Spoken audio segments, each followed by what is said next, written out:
Okay, so we've already heard, you guys have already heard about Rashid Al Oraifi.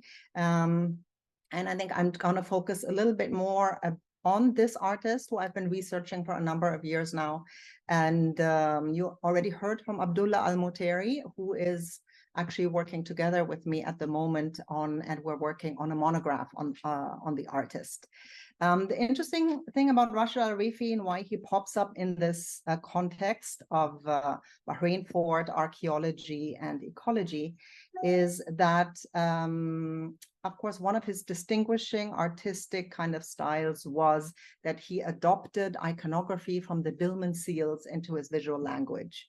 That's not the only thing he did, and at certain parts of his life, he kind of tries to fight a kind of stereotyping him as the Dilmun artist, but I think it is his distinguishing kind of achievement, and we'll be looking at not only his Dilmun art, some of his different styles, but also how for Rashid Al Oraifi, kind of the uncovering of this ancient civilization in his home is a lived experience. So it's a different kind of, if an artist were to kind of reference Bahrain archaeology now or Dilmun iconography now, as opposed to somebody like Rashid Al Oraifi, who literally grew up with the uncovering of the Dilmun civilization, and it kind of peaked when he was a young man. Also, a second strand that we'll be going through the presentation is that if you were an artist in the middle of the 20th century, kind of in Bahrain, that would be the pioneer generation, you had many roles to play because the sector was kind of nascent, and a lot of the other aspects of a art or cultural ecosystem were just not present. So a lot of research had to be done, a lot of writing had to be done. You had to figure out how you were going to display your art and who your audience was going to be. What were the questions you wanted to raise and you wanted to debate? And also a lot of one of Rashid Al Oraifi's greatest contributions is that of a cultural entrepreneur. So he, for example, he co-founded art societies. He founded his own art gallery and also his own museum. So artists in the middle of the 20th century in Bahrain had a lot of kind of different responsibilities. And that's also interesting to note. Next.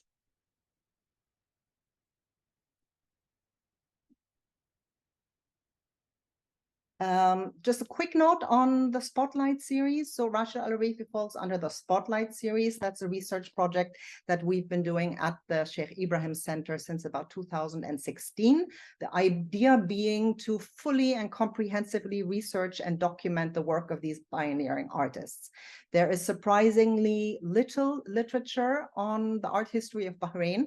And here on the slide, on the top shelf in our little art archive, we have one of the main books, Modern and Contemporary Art in Bahrain. But it's an introduction to the art history of Bahrain. It's kind of what enabled my deeper research because it kind of provided at least an initial framework. And so these are some of the, you will see here in the list that we started 2016 with Yaqub Youssef Qasim. That was a very small exhibition with only 5 artworks. And then the Spotlight series really came into its own with Nasser Al-Yusuf, where we had a huge retrospective with over 100 artworks. We published a monograph. We had a symposium on the creation of modern art narratives in the Arab world. And that's something that we are now kind of replicating with Rashid Al Oraifi. His retrospective was pre-COVID. And now we're finally doing our second part, which is the monograph. We also launched this year the Archival Witness Project, the archive part of which you see a photograph here on the right. And the idea being, it was a group exhibition of 4 pioneering artists. And the idea was really to raise awareness about the fact that there's no permanent display of modern Bahraini art in Bahrain, 1, and number 2, there is no place where you can really research these artists. And the books we have here, some I really had to beg and scrape around for almost each and every book. They come from the individual artist estates, from the Bahrain National Museum. And in the bottom shelf, we also exhibited, I have a collection of all the brochures of the exhibitions we did at the Bin Mata House. Again, reason being that nowhere in Bahrain can you research an art exhibition history of any particular institution. Next.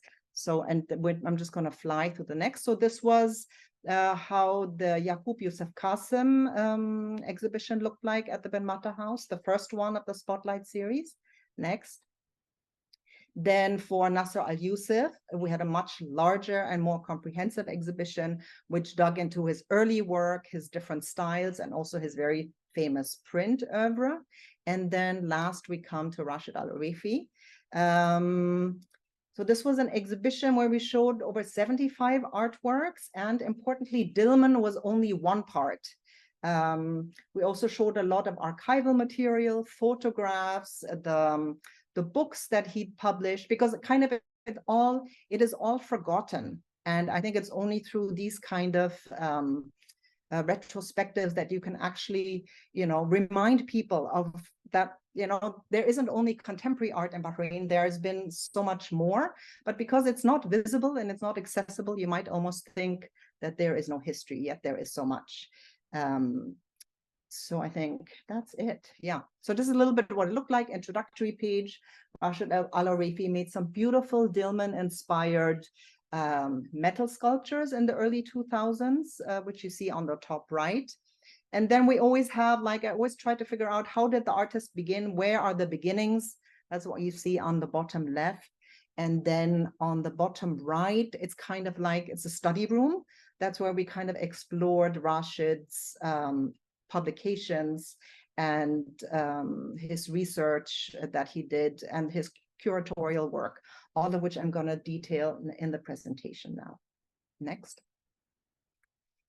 So one artwork that you've seen already, and that interestingly was not in in the retrospective for the artist, is Land of Dilmun. It's a very pivotal artwork, and the interesting part, or disappointing and exciting part about it, is that it's actually lost. We don't know where it is, and we actually exerted so much effort to try to find it through families, through asking, through open calls. It is such a unique artwork because it's firstly Rashid Al Oraifi, very possibly his first artwork in a style that he would then become so famous for, the Dilmun style.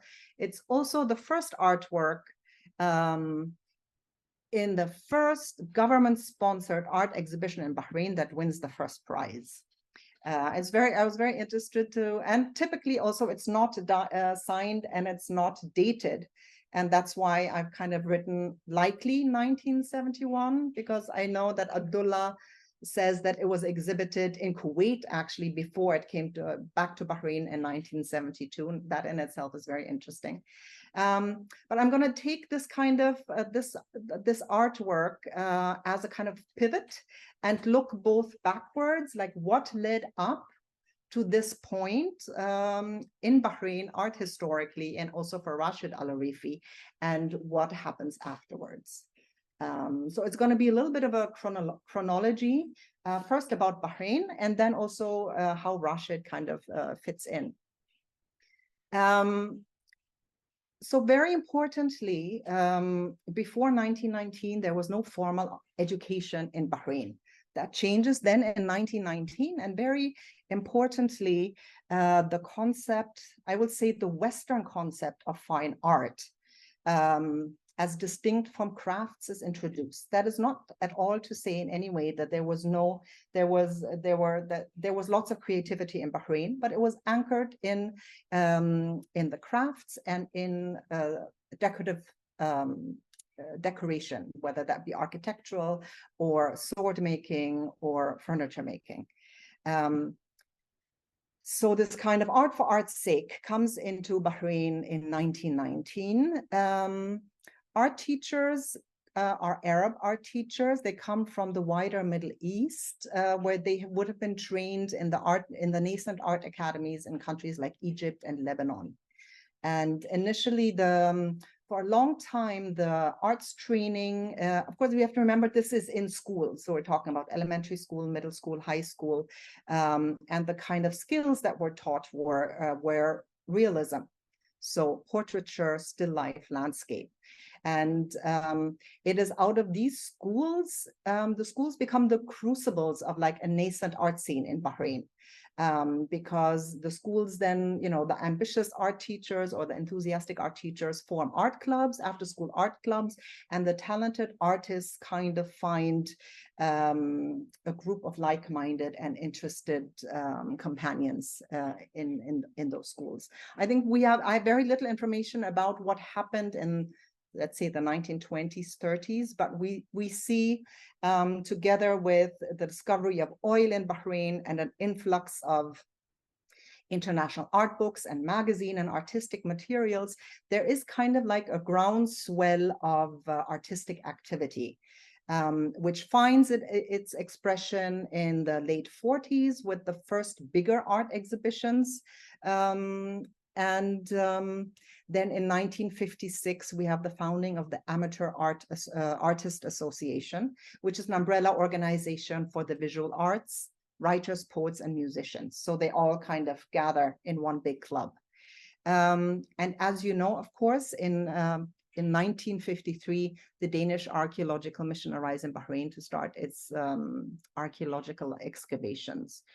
The interesting thing here is that all the objects that are excavated are actually taken back to Denmark, to the Moskart Museum in Aarhus. So none of the stuff stays in Bahrain. So the only way that Bahrain finds out about what's going on is, for example, these site visits to Bahrain Fort, organized by schools, or of course in newspaper articles. But there are very few overarching publications. There aren't even any publications yet in Danish or in English, and also not in Arabic. So it's a little bit of, there are some Bahraini archaeologists which are very upset about this fact that, so much was literally, some people have used the word looted from Bahrain.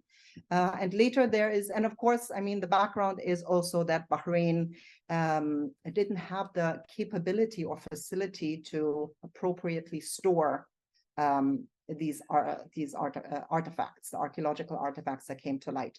Of course, this is also why the whole idea of museology in Bahrain and the creating of exhibitions and museums is all driven and interlinked with the archaeology, even to this date. If you go to the Bahrain National Museum, you will find that archaeology plays a very, very dominant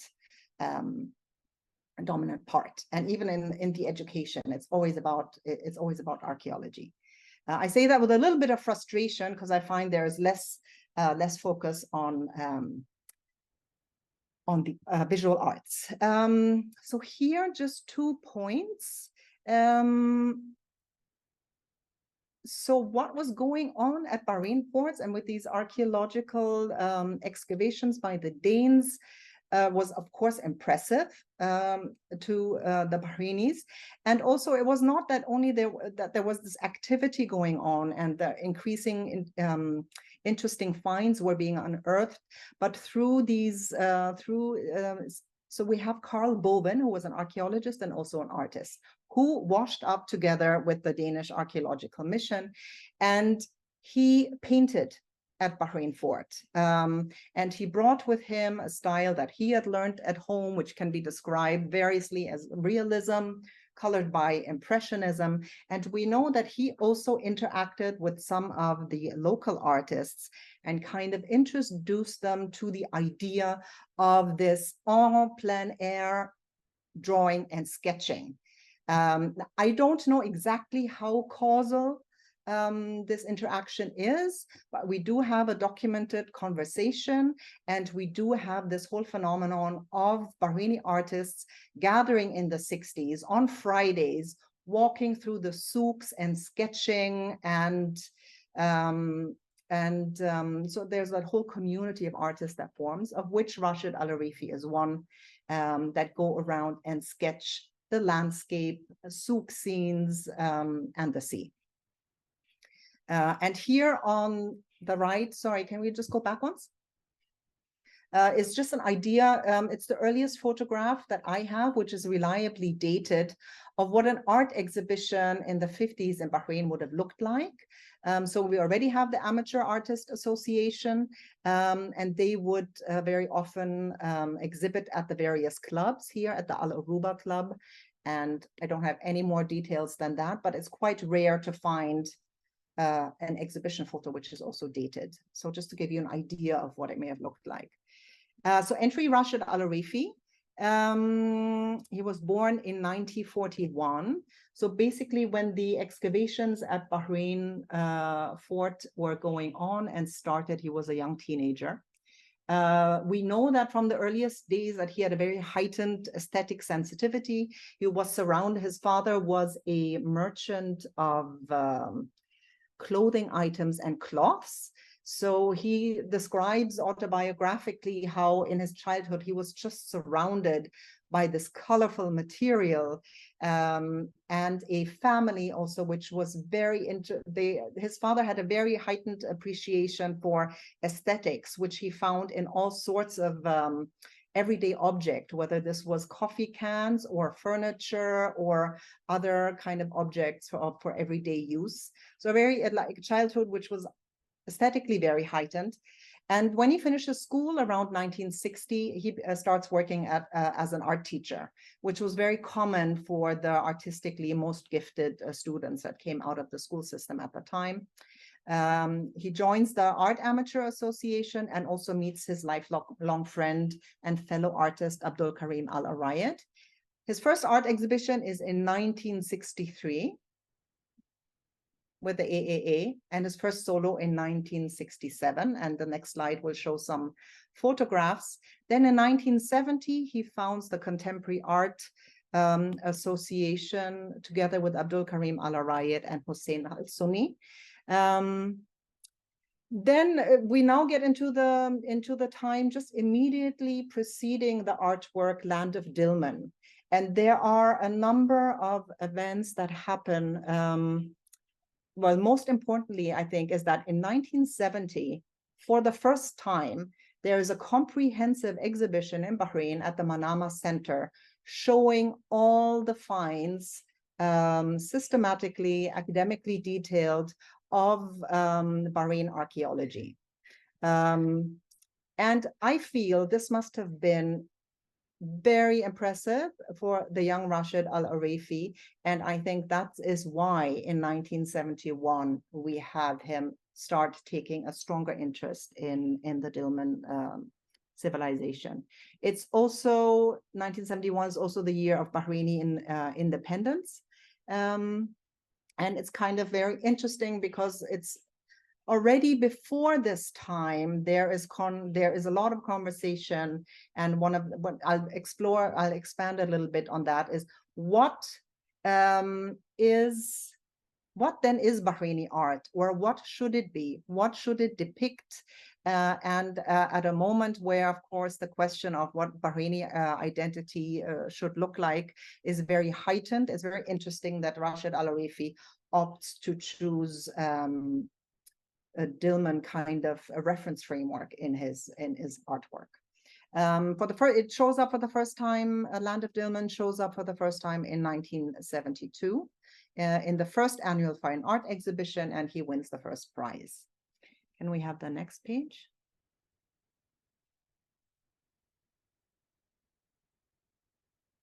So here on the left is a photograph of Rashid's participation in his first art exhibition, 1963, at the Babco Club. And you can just have I put it here because it gives you an idea of what he was painting in the 60s, as opposed to Land of Dilmun. And here on the right, you have his first solo exhibition.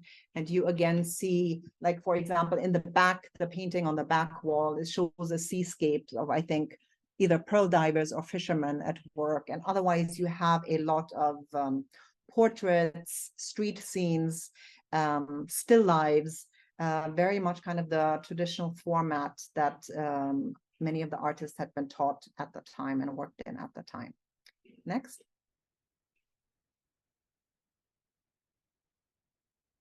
Oh, I think one back. Here, photographs of the opening of the first exhibition on Bahrain archaeology in 1972. It's under the patronage of His Excellency Sheikh Khalifa Al Khalifa, who would later become Bahrain's long-standing and much beloved prime minister. And in the middle, can you see my pointer? So this is Bibi. And this is Mr. Ghosh, and he was a UNESCO representative and responsible for cooperation with the Bahraini government and working towards a future museum for Bahrain. Left picture, there is a man in the center with glasses, white shirt, tie, and blue. Can we see him? That's Bibi. Top left image. Yeah, that's Bibi. And then talking about the photograph, to the left is a lady in a white skirt. And then there's another gentleman with a white shirt and tie facing us. And that's a Ghosh from UNESCO, who was trying to figure out, together with his Bahraini counterparts, how to actually deal with the archaeology and the artifacts. So just to give you an idea of what it looked like. Unfortunately, I've been looking for a long time. You can see on the top right photograph, for example, I was asking, was there text, and how was all this, how were all these artifacts contextualized, and how much could one have learned from an exhibition like this? And I always, oh no, there wasn't any text, but we can see in the photograph on the top right, of course, that there was. Which I think is quite interesting. All right, next, please. Okay, 1970s. So we are now in a time where Bahrain is independent, and the government steps forward to play a more active role in the culture and art sector. One of the central questions is the administration of the archaeological wealth that Bahrain has, and also the future museum infrastructure. And one of the central debates in the fine art centers around, and this is not only in Bahrain, this is in the whole region where this debate already rages in the 60s and 70s.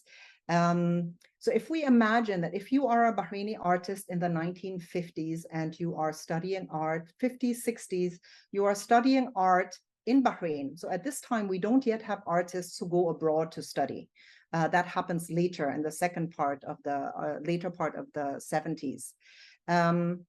You have in front of you basically a number of possible styles, right? Because by the 70s already, we have pop art, we have abstract expressionism. Going backwards, we have cubism, we have expressionism, we have impressionism. So there's this whole stylistic repertoire that's already come out of the West. And the question is really, well, where do you position yourself vis-a-vis that?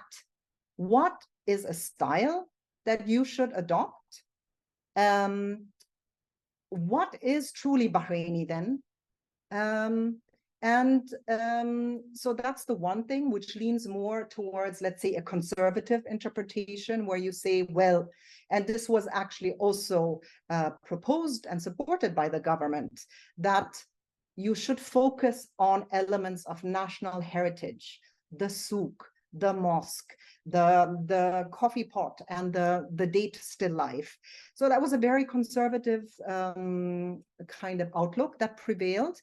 And of course, also because in the 70s, then the government stepped in through these annual art exhibition and also gave avenues for, prize winning and recognition. That was kind of a powerful force at the time for artists. But on the other hand, I mean, the arts were moving forward, and the question also came, how would you be contemporarily relevant? What would be your own language? You know, you can't always just have realism and draw forever a landscape. So this was the key conversation in Bahrain at the time. And of course, Rashid Al Oraifi steps into that with his proposal of and his inspiration of drawing the language from the language of the Dilmun seals. Now, there are two different ways of looking at that. One is that, so a lot of the archaeologists say when they look at his art, oh, his art brings Dilmun back to life. But the question is, and it's possibly unresolved, Abdullah did give an alternative way of looking at it, and I would tend to agree with that he uses the language and, let's say, the iconography that he derived from the Dilmun seals, but he uses it to reflect on his own contemporary society. Now, none of this is clear. I mean, this is speculative, but this is I think, a quite fruitful way of looking at Rashid Al Oraifi's art. So, sorry, I just wanted to go back. And what does Rashid Al Oraifi do in the 70s as well? So he collects and researches of Bahraini heritage and publishes his first book called The Arts of Bahrain. This makes him quite famous. And leads to him being hired to curate the heritage section of the first version of the Bahrain National Museum. Now, the terminology here can be a little bit confusing, but I call it the Old National Museum. It was kind of a precursor to the Bahrain National Museum, which would open in '88. This one opens in 1978, and it's at the old British Royal Air Force Base in Muharraq.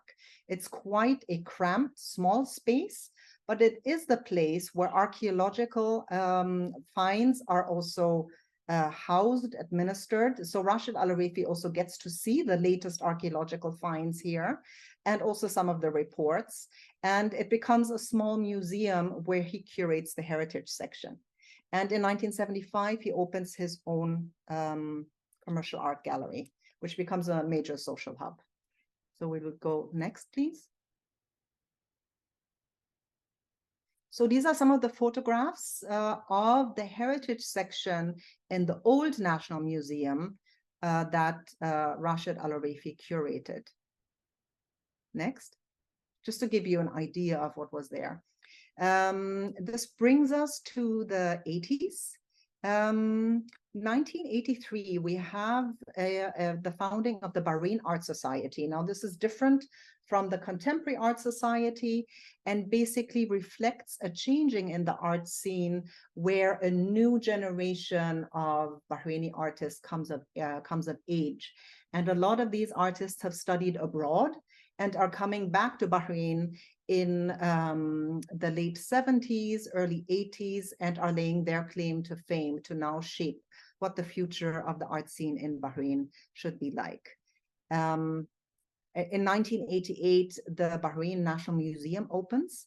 And if you have time, I would, and if you haven't seen it already, I would encourage you to see it.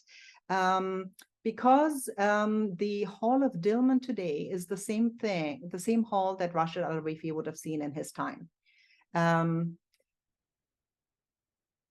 Since there were not a lot of very comprehensive publications on Bahraini archaeology available in Bahrain prior to this time, I'm assuming that this is the place where Rashid Al Oraifi would have studied the Dilmun culture very, very comprehensively, and also more details on the Dilmun seals. Because it is then in the between 1988 and the early 90s, he develops a whole new body of work with a completely changed iconography relating to Dilmun, which he then displays in his own museum in Muharraq, the Rashid Al Oraifi Museum, and it opens in 1994. We will just go forward and look at some of the artworks that he showed in '94. As you can see, it's a very different style. So we have these rather large canvases with a very thick buildup of paint, a very thick impasto,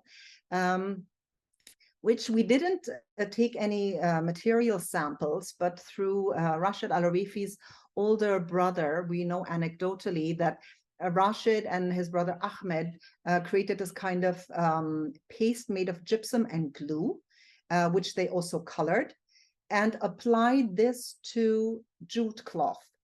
And into that very thick paste, Rashid Al Oraifi would either use the end of a brush to literally engrave these paintings that he has. And again, if you have time, I would encourage you to go to the Rashid Al Oraifi Museum in Muharraq. It's open, and you can see all these artworks in person.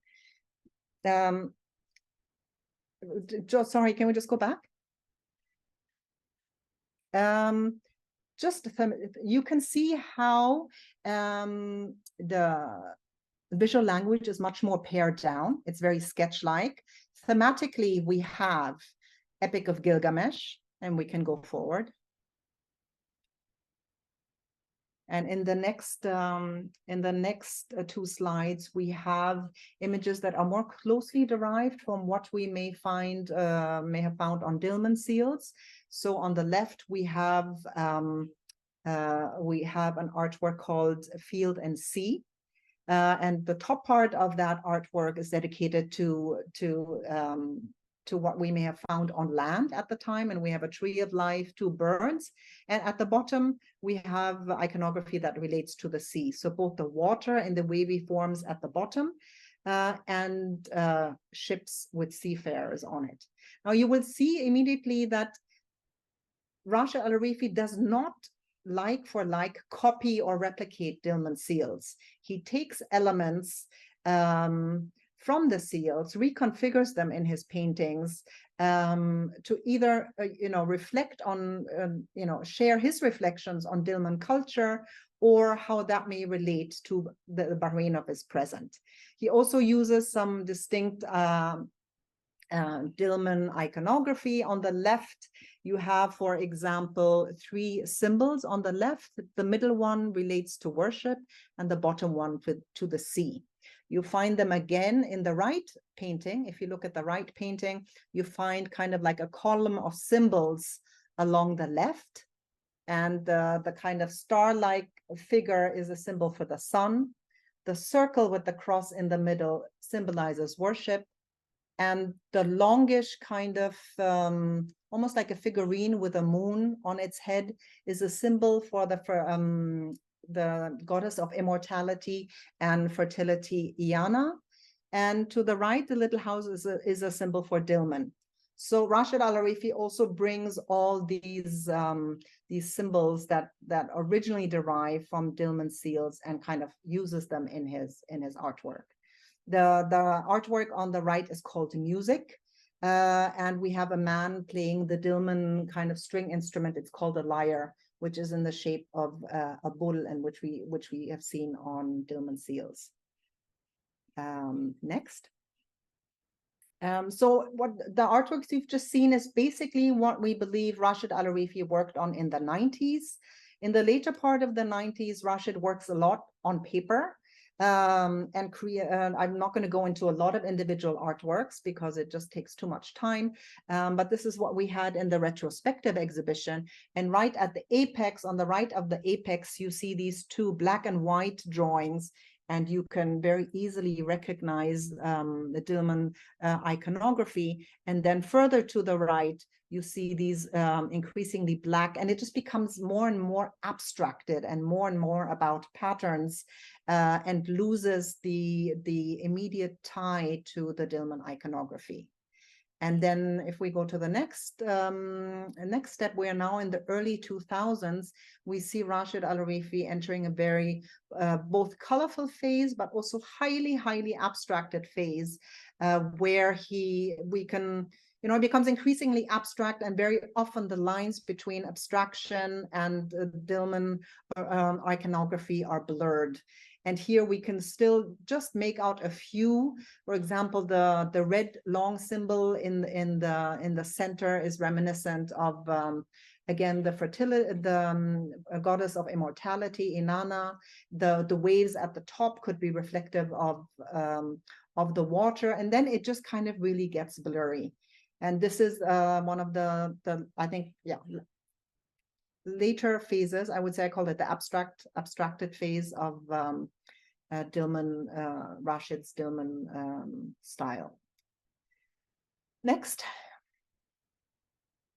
And I think that is my last slide. Thank you very much. So this was also one, this was the introductory painting that we showed in Rashid Al Oraifi's retrospective, and he titled it The Artist.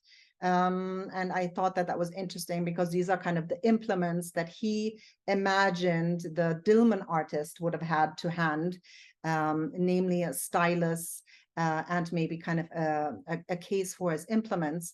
And the round image that we see is a representation of a seal. So he very much saw himself as a present day incarnation of an artist from the land of Dillman.